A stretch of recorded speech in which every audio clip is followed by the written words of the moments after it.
Nothing seems right. 'Cause when you're born, I lose my sight. It's harder at night. The curtain's drawn, can't show my eyes. Do you still think of me? I get a feeling you're lost in a dream. Told me I'm all that you need, but you're too far to even hear me scream. Don't let go. I'm too scared to ever wanna be alone. આ જો 5 વાગી ગયા છે. અમારો vlog હવે ચાલુ થાય છે. કા સ્નેહ? સ્નેહ જો શું ખાવા માંડ્યો? આઈસ્ક્રીમ. અને તમે બેન શું કરો છો? Watching something. વેકેશન હોય એટલે કેવું હોય? હા, જલસા. કા કઈ કામ ધંધો નહીં હે? દાદા કે એમ શાક રોટલી બનાવતા શીખવાડો. હાલ હાલ હાલ હાલ હાલ. કા કેમ શાક રોટલી તો બનાવવી જ પડે કે નહીં? આખો દિવસ જો ટીવી જોયા કરે, બીજું કાંઈ કામ ધંધો છે નહીં. હવે અમારે કિચનમાં આવી ગયા છે. હવે કિચનમાં શું બનવાનું છે? હાલો આજે નક્કી થઈ ગયું છે ને કે મમ્માએ નક્કી કર્યું એ જ બનાવી દે. મમ્માએ નક્કી કર્યું બનાવી દે ને. એ સરસ છે, તમને બેન ભાવે એવું જ છે. પણ એ ડેડી એ બનાવી દઉં ને મેથીનું શાક હે ને. ચલો આજે એ જ બનાવી દઉં. હવે આ હિંચકા ઉપર છે ને કપડાં જ લટકતા હોય છે. વેધર આજે સારું છે એકચ્યુઅલી. નેક્સ્ટ વીક તો એનાથી સરસ આવવાનું છે. નેક્સ્ટ વીક બહુ ગરમી પડવાની છે.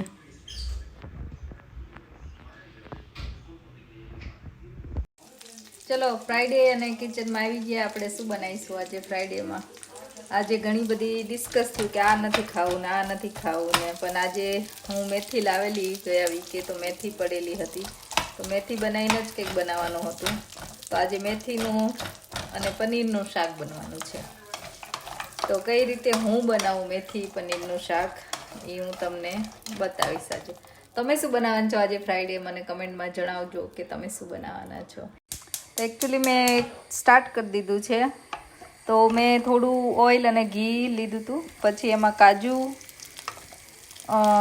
ગાર્લિક, ઓનિયન, ટમાટો, લીલા મરચાં. અને ટમાટો ઓછો લેવાનો છે આજે, કારણ કે એની છે ને થોડી વ્હાઈટ ગ્રેવી ખબર બને આપણે મેથી મલાઈ મટર કે આખું એ બનાવે એ રીતનું શાક આખું આમાં આજે બનશે. કાજુ થોડા વધારે શેકાઈ ગયા છે મારે, પણ તમે ધ્યાન રાખજો એનું કે થોડા બળી ના જાય, વધારે શેકાઈ ન જાય. તો હવે આપણે ઓનિયન અને ટમાટો એકદમ સતળાઈ જાય ત્યાં સુધી સાતળવાના છે અને પછી બંધ કરીને એની ગ્રેવી બનાવવાની છે. આમાં તમારી પાસે મગજતરીના બી આવે છે આપણે ઇન્ડિયામાં. અહીંયા મેં કે દિવસ જોયા નથી. તો એ બી પંજાબી શાકમાં પણ બધા એડ કરતા હોય છે, એનાથી ટેસ્ટ સારો આવતો હોય અને ગ્રેવી પણ ઠીક બનતી હોય છે. તો તમારે યુઝ કરો હોય તો તમે કરી શકો છો. પેનમાં હું છે ને મેથી એડ કરી દઈશ. જે મેથીને મેં બીટીને ધોઈ લીધી છે સરસ. તો આપણે મેથીને પહેલાં સાતળી દઈશું.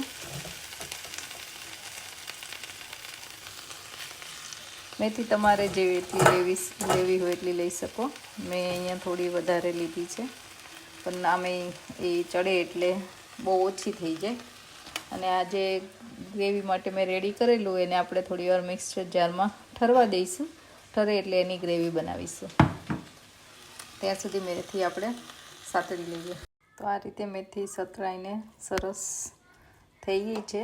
અને આપણે હવે આનું શું કરવાનું છે હું તમને કહું. તો ગ્રેવી થઈ ગઈ છે રેડી. આપણે બાઉલમાં કાઢી લઈશું. અને સેમ જારમાં આપણે મેથીને થોડી અધકચરી આપણે ક્રશ કરવાની છે. બહુ પેસ્ટ નથી બનાવવાની અને પાણી વગર જ કરવાની છે, અધકચરી રહે એવી જ. એટલે તો મેથી થઈ ગઈ છે રેડી. આવી રીતે અધકચરી જ બનાવવાની છે. અને હવે આપણે પાછું આમાં તેલ મૂકીશું અને એનો વઘાર કરીશું.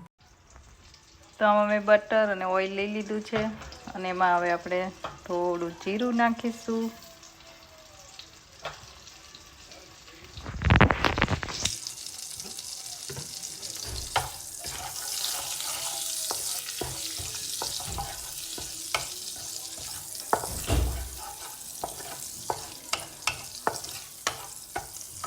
જીરું સતરાય છે એટલે આપણે થોડી હળદર, બહુ નથી નાખવાની, પિંચ ઓફ હળદર, ધાણા જીરુંનો પાવડર અને થોડું લાલ મરચું. હવે આપણે એને હલાવીશું, બળી ન જાય, મિક્સર કરવાનું છે. અને આપણે જે ગ્રેવી બનાવી છે એ ગ્રેવી આપણે આમાં એડ કરી દઈશું.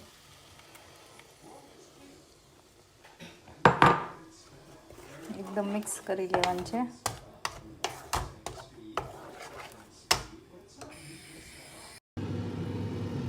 તો આમાં છે ને 1 ચમચી જેટલું યોગર્ટ નાખવાનું છે.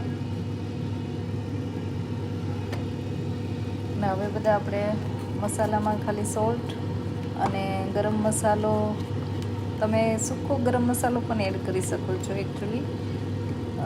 તજ, લવિંગ, બાદિયા, ઇલાયચી બધું, પણ હું આમાં ડાયરેક્ટ જે પનીર મસાલા આવે કે કિચન કિંગ એ જ એડ કરીશ.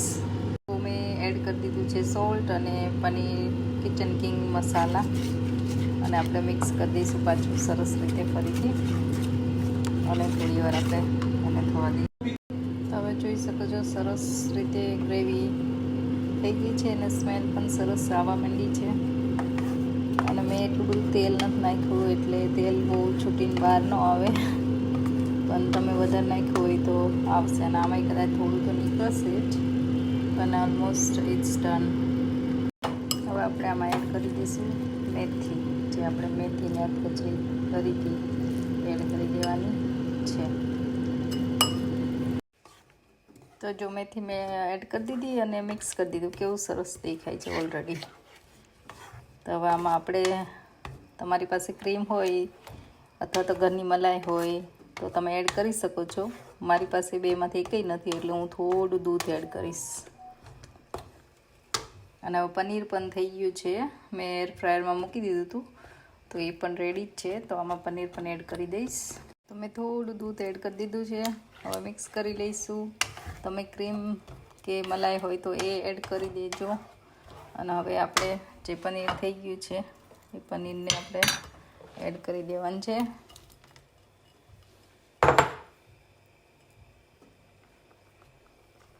અને પાછું આપણે મિક્સ કરી લેવાનું છે. અને થોડી વાર આપણે એને કવર કરીને થવા દઈશું કે જેથી પનીરમાં પણ બધી ફ્લેવર સરસ રીતે મળી જાય. આ જગ્યાએ તમે અત્યારે મટર નાખવા હોય તો પણ નાખી શકો છો, તો પણ ટેસ્ટ સરસ આવે છે. તો તમે જોઈ શકો છો કેવો કલર મસ્ત આવ્યો છે. બાકી ટેસ્ટ પણ સરસ છે ને અહીંયા સ્મેલ આખા ઘરમાં સરસ ફેલાઈ ગઈ છે. એટલું સરસ અને યમી શાક બન્યું છે. ઓફકોર્સ આના ઉપર તમે હજી એક તડકો લગાવો હોય તો તડકો કરીને થોડા કાજુનું ઉપર નાખીને તમે કરી શકો છો. પણ હવે હું આટલું જ રાખીશ. હું ઉપરથી એક્સ્ટ્રા ઓઇલ કે બટર નહીં એડ કરું, પણ તમારે એ રીતે કરવું હોય તો કરી શકો છો. તો હવે આપણે બનાવીશું મેથીના પરાઠા. તો મેં લોટ લઈ લીધો છે નોર્મલ રોટલીનો જે હોય એ. એમાં થોડું જીરું અને થોડું સોલ્ટ એડ કરી દીધું છે. તમારી પાસે જો ફ્રેશ મેથી મેં રાખી હતી થોડી શાકમાં એડ કરી પહેલાં, તો આ ફ્રેશ મેથી. અને તમારી પાસે ફ્રેશ મેથી ના હોય તો તમે સૂકી મેથી પણ, જે આપણે કસૂરી મેથી કહીએ છીએ, એ પણ એડ કરી શકો. આઈધર મેથી જ ના હોય ને પાલક હોય તો પાલક પણ નાખી શકો અને પરાઠા બનાવી શકો. આમાં હું 1 કળી લસણ નાખીશ, થોડું ઓઇલ નાખીને લોટ બાંધી દઈશ. ઝીણું ઝીણું લસણ કાપી લીધું છે તો તમે છીણી પણ લઈ શકો. અને થોડું ઓઇલ નાખી દીધું છે. હવે બધું આપણે મિક્સ કરી લઈશું. સરસ રીતે હાથેથી મસળવાનું એટલે સરસ રીતે મેથીનો કલર પણ આવે અને સ્વાદ પણ આવે. અને હવે થોડું થોડું પાણી નાખીને તમારે લોટ બાંધવાનો છે. બહુ ઢીલો પણ નહીં અને બહુ કઠણ પણ નહીં, એવો લોટ બાંધીશું આપણે.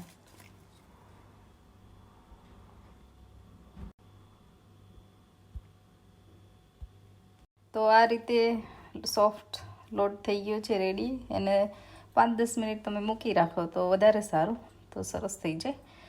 અને ના ટાઈમ હોય તો પછી તરત તમે બનાવી શકો છો. તો હવે આપણે પરાઠા તો તમારે ગમે એવા શેપના તમે બનાવી શકો છો, રાઉન્ડ, ત્રિકોણ, જે શેપ બનાવવો હોય. અને અગેન એ તમારી ચોઈસ છે, તમારે કઈ રીતે શેકવા, તેલમાં, બટરમાં કે ઘીમાં. એ ચાહત બનાવે છે પરાઠા, શીખવાના છે ચાહતને ને. મમ્મી નાની હતી ને ત્યાં જેટલી, એટલે મને એમ કે વેકેશન પડે ને એટલે રસોઈ બનાવતા શીખવાનું. તો ચાહત એ શીખે ને થોડી થોડી, હે એટલે મમ્માને થોડી હેલ્પ મળી રહે ને. હે જો ફર્સ્ટ ટાઈમ એને પરાઠું બનાવી તોય સરસ બન્યું છે, કે એવું કંઈ ખરાબ બન્યું જ નથી. એ નાઈસ. હવે શું કરવાનું? હા, હવે આમાં યસ, વેલ ડન. સી, આવડે જ તે, શીખવું હોય તો આવડે. તો આવી રીતે તમે તેલ, બટર કે ઘીમાં પણ શેકી શકો છો, તમારી ચોઈસ પ્રમાણે.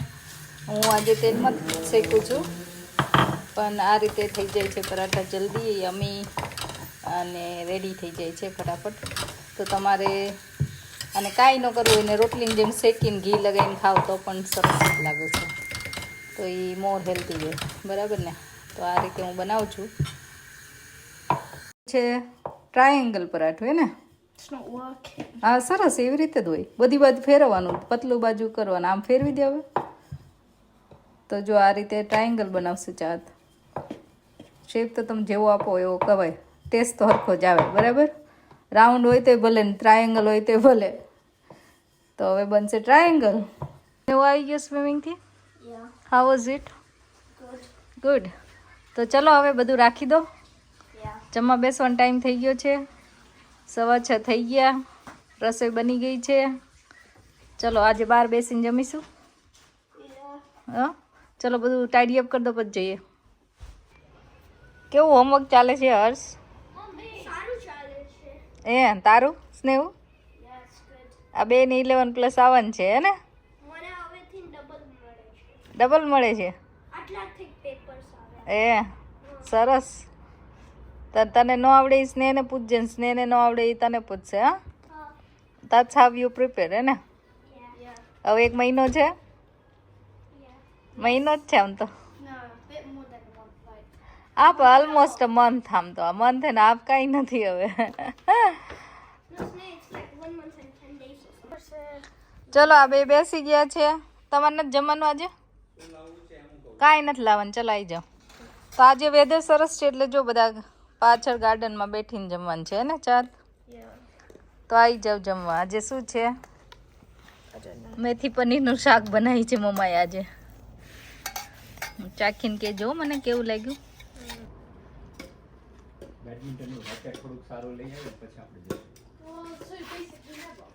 તમને હમણાં શું પૂછ્યું તું? રીડલ? ડેડીએ શું રીડલ પૂછી હમણાં? રીડલ ઉખાણું. હા, તમને કયો જવાબ આપો. પણ તમે પૂછો તો ખરો પેલા. ઉખાણું એમ છે, એવું કયું વેજીટેબલ છે જે તમે બહારથી ફોલો અને બહારનો ભાગ ફેંકી દો અને અંદરનું રાંધો, અંદરનું રંધાઈ જાય એટલે એમાં જે વધ્યું હોય એમાં બહારનું ખાઈ જાઓ અને વળી અંદરનું ફેંકી દો. એમને મને પૂછ્યું, મને ખબર નથી, તમને ખબર હોય તો કમેન્ટ કરજો. ઇંગ્લિશમાં એમ કહે કે થ્રો અવે ધ આઉટર સાઈડ, બરાબર છે, કુક ધ ઇનસાઇડ, પછી ઈટ ધ આઉટર સાઈડ અને થ્રો અવે ઇનસાઇડ. એ કયું વેજીટેબલ છે? બરાબર છે. ચલો ખબર હોય તો કમેન્ટ કરજો, મને નથી ખબર. ચલો કોને ખબર છે? પછી આવતી વખતે તમને જણાવશું કેટલા લોકોને સાચું પડ્યું, કેટલાને ખોટું પડ્યું એમ. It comes from Greece, yeah. આ બધા જો ઓલિમ્પિક નું શું છે આજે? ઓલિમ્પિક સ્ટાર્ટ થવાનું છે આજે. ઓપનિંગ સેરેમની છે. ઓપનિંગ સેરેમની છે.